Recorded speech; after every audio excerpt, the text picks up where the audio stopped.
Bismillahirrahmanirrahim.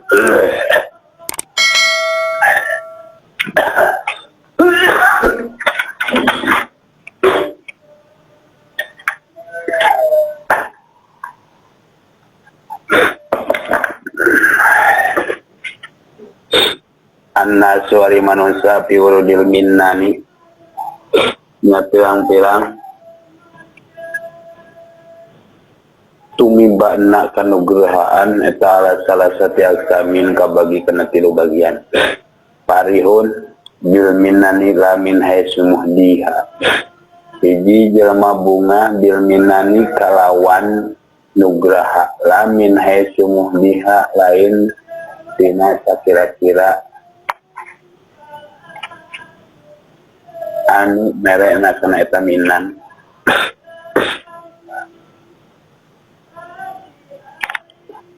ya seduku entosan itu tesan ya seduku nujul alaika tajama qaulu ta'ala pangandika Allah ta'ala hatta idza farihu bima utu akhadnahum bagdatan hatta idza farahu wal walam dengan hatta idza farahu sehingga tatkala pada bunga yen nas bima utu kalawan perkara anu dibikeun eta si perkara akhadna mangka nyiksa ingsun anu agung kaeta nas bagtatan bari kaget bagtatan bari gancang wa parihu nomor kedua jelma bunga bil minani kalawan nugraha min haitsu annahu tina sakira-kira annahu sanyana eta jalma eta syahida nyaksian kana eta minan syahida nyaksian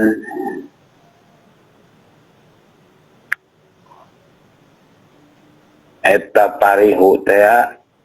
kana eta minan minhu ti anu ngajadikeun eta minan miman saketi jalma arsalaha anu geus ngirim eta man kana eta minan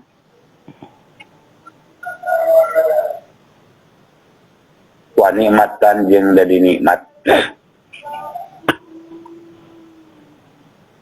miman tidak ausolaha anu geus nepungkeun eta manha kana eta nikmat yasduku nujul alaika eta jalma kalau ta'ala mangandika Allah ta'ala qul bi fadlillahi wa bi rahmatihi wa bidzalika falyafrahu qul eta panjen Muhammad bi fadlillahi kalawan sabab fadl Allah wa bi rahmatihi jeung sabab rahmatna Allah fa bidzalika mangka ku eta ku sabab fadl jeung rahmat falyafrahu mangka kudu pada bunga ieu nas kabeh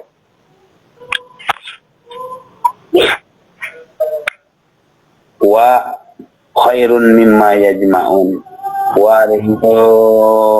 nas eta khairun lai alus mimma tina perkara yajma'una anu pada kumpul ieu nas yajma'una anu pada ngumpulkeun nas kana eta mah wa parihun markati lu jalma teh bunga billahi kalawan sabab Allah masa golahun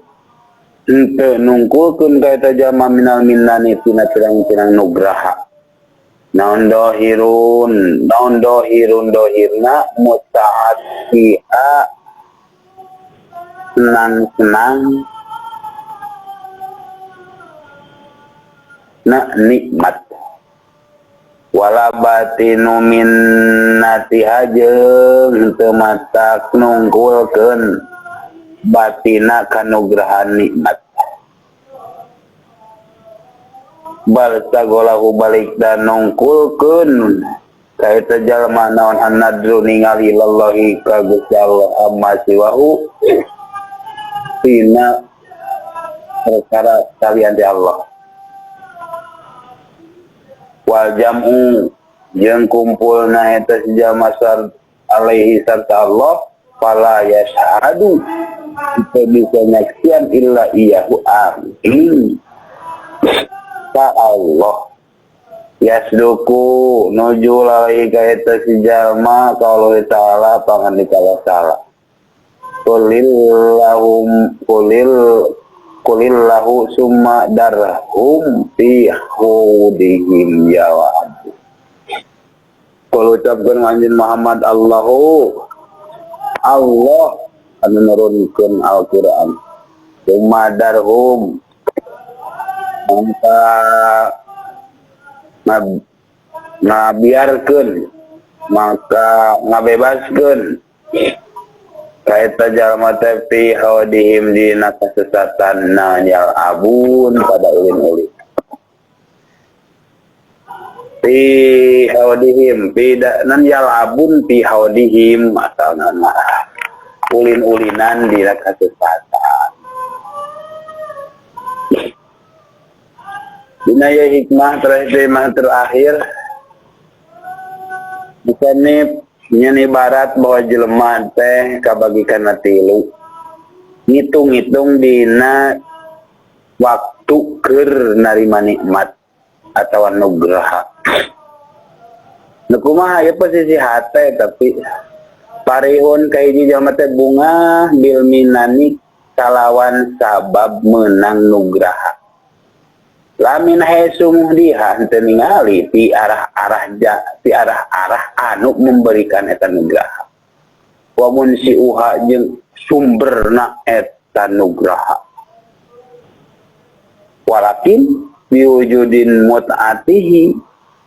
tetapi na eta si jalma teh ningalina teh kana ayana senang-senang nikmatmu kerasa pelemna, kerasa nikmat yang senang teh ku ayeuna nikmat cabut ke nikmatna aduh dikarasana na nikmat karasana pelemna nikmat teh karena aya nikmat namun kitu atuh cabut nikmatnya moal karasa da amis ngeunah bahagia senang teh ku ayana nikmat teu ningali teuing ti mana jeung teuing sahana eta nikmat pahada minal gopilin ta ieu jalma pahada minal gopilin ta nu kitu jalma golongan gopilin nu pada poho kabeh yasduku rad kudauhan Allah mesti kotretkeun ku Allah cek Gusti Allah teh hatta idza parahu bima utu akhadnahum bagdatan tah eta jalma nu kitu teh minal gopilina ti jalma-jalma anu pada poho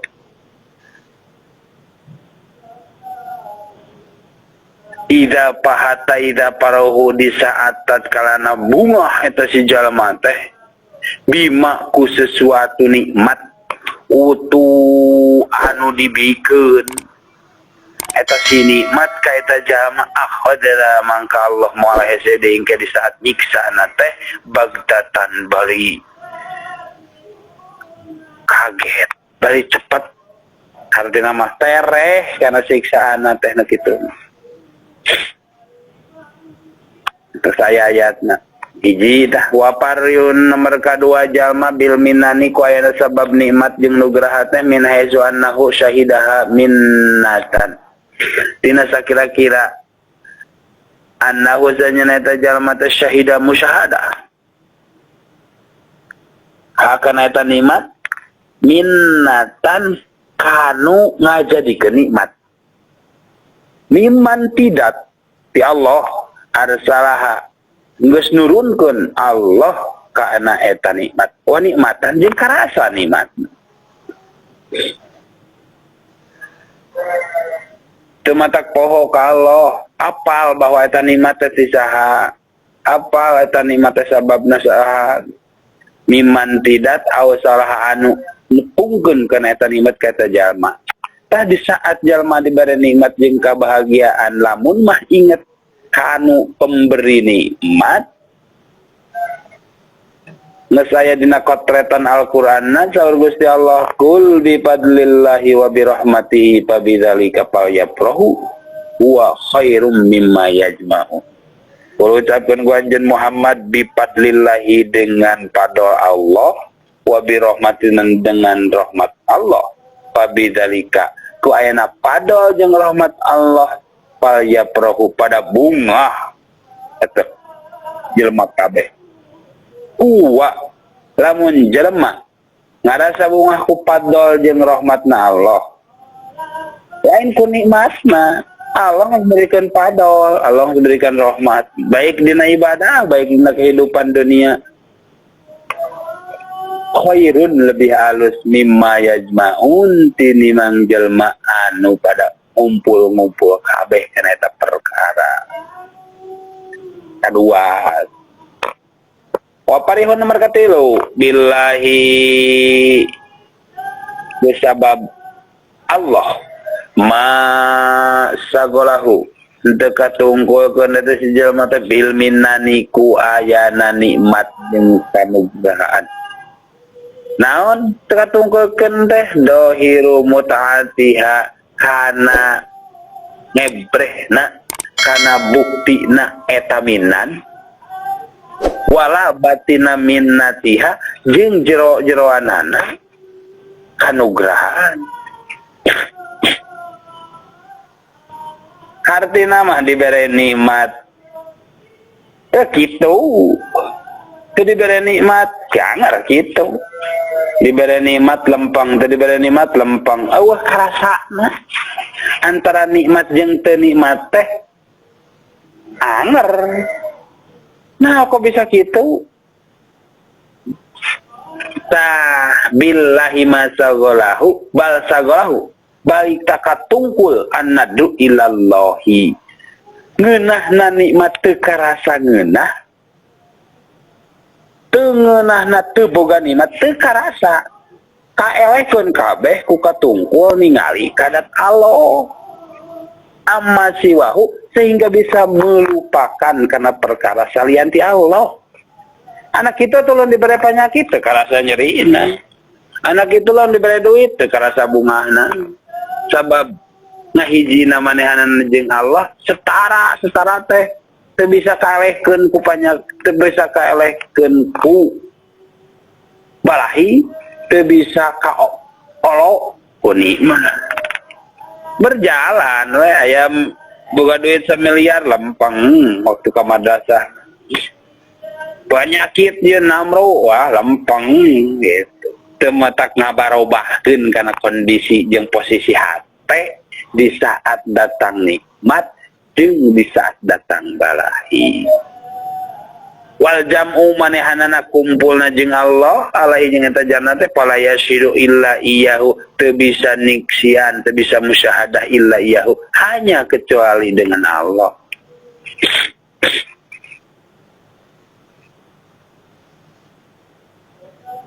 Ta ayatna mana kullilai summa darhum fi haudihim yal'abun. Eta ayatna Allahu ieu mah sebenarnya nama ayat dohir nama keur menunjukkan bahwa Nabi Musa bisa Nabi Musa Allahu Gusti Allah summa darhum mangka dibebaskeun ku Allah, dikembalikan ku Allah, dibiarkan ku Allah fi haudihim yal'abun ulin-ulinan dina kasesatan. Jadi jelema teh kasimpulan maka begitu hiji bunga wayeuna ningalina nikmat, kadua bunga wayeuna nikmat ngan teu poho kanu mere nikmat, katilu teu karasa ngeunahna nikmat da katungkul kunu mere nikmat, sehingga lamun mah dicabut eta nikmat teu karasa nyerina, lamun anu kadua karasa. nu kahiji komo gitu. Saya bagian jelema. Yana kahiji mah bunga ku nikmat unggul gitu. Nikmatna. Jadi lamun dicabut nikmat teh wah ngagalapak teh. Negara apa? Ngagalapak sabab naon karasa pelem jeung nikmatna teh ku aya nikmat. Nu naon kieu ngeunah urang boga duit. Oh boga duit ngeunah atuh. Ayeuna nomor kedua mah karasa ngeunahna boga duit ngan ingat ti saya duit gitu. Apa Makan film mah bukan duit nikmat gitu. Film mah ieu teu karasa sabab naon kaelekeun ku nikmat tengah hiji jeung Allah.